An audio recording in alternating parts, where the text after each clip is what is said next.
such a beautiful person.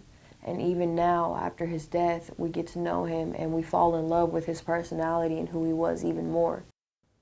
To the world, he was a Grammy Award-winning musician and producer. But in his hometown of Waco, Mario Vigil was a hero. The 35-year-old Tejano musician died this week from colon cancer.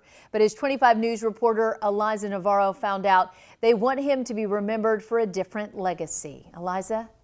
Lindsay, Mario Vigil's family says he was a man who inspired so many people, even down to his last breath.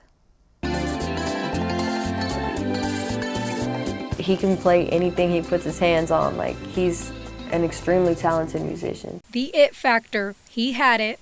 People love to love him or they love to hate him because he was just too good. Too good. Admired by many. Like, you don't find talent like that everywhere. It's a gift from God. It's the story of Mario Vigil, the Tejano musician known who caught attention at such a young age.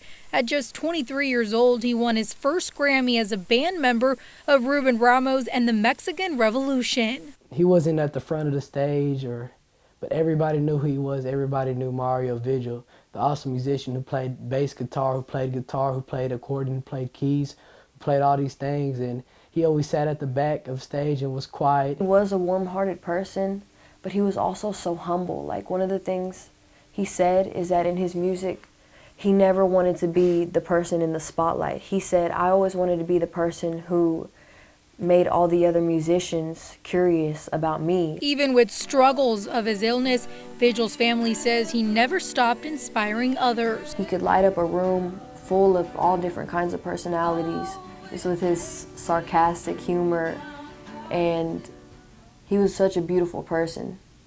He was humble.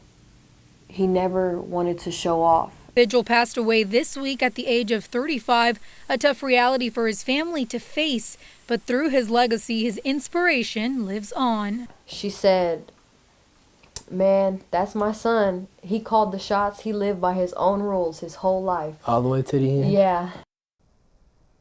His funeral will be on February 9th from 2 to 5 p.m. in Kyle, Texas at Harrell Funeral Home. I'm ELISA Navarro, 25 News.